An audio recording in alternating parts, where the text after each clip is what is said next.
Section 8.5b is about subtracting polynomials. Now when you subtract polynomials, you bring up a couple extra steps that have to happen, so I'm gonna try to show you those. Here's the horizontal method that we learned before. I'm going to rewrite the first polynomial, but the second polynomial is important to know that this minus, the subtraction, has to be applied to everything inside the second group. So in a sense, I have to distribute this negative sign. This becomes a negative 7n and a negative 4n cubed. It's very important that you distribute that negative to every term. Now we're going to collect like terms. I want to start with the highest degree, so I start with the n cubes. 13n cubed minus 4n cubed is 9n cubed. Now I'll do the n squareds. There's only one term, so 3n squared. And then 5n minus 7n is negative 2n. So that's what it looks like horizontally.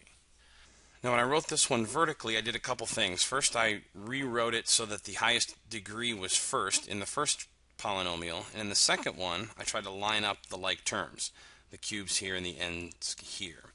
So now we subtract. 13n cubed minus 4n cubed is 9n cubed. There are no n squares, so we just bring it down, and then 5 minus 7 is negative 7n.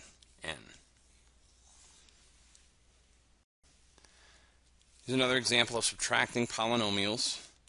It's okay to just take the parentheses off the first one because there's no negative sign in front to distribute, but the second one has to be distributed. So this negative sign is like a negative 1, and I have to make sure I change the signs on all the terms inside. So negative and negative makes this a plus 7y, and then minus a positive is a minus 2y squared. Collecting like terms now is important, and I like to go with the biggest exponent. So 8y to the fourth minus 9 is negative 1y to the fourth. I see some y squareds. 6y squared minus 2y squared is a positive 4y squared, and 5y, negative 5y plus 7y is plus 2y. Here's our last example of subtracting polynomials. Just being very careful to rewrite everything properly and also to try to find like terms. So we'll distribute the minus 6a.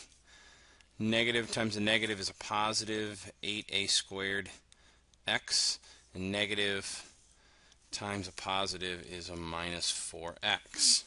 I'll start with this 3ax squared, and then let's go to the 8a squared x next.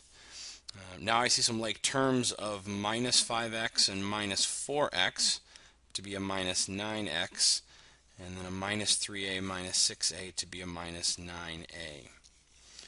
If you have one like this where there's lots of terms all over the place and none of them really fit, like these first two, it really doesn't matter the order that you put them in for right now. We'll learn a little bit more about the proper order in videos that come up.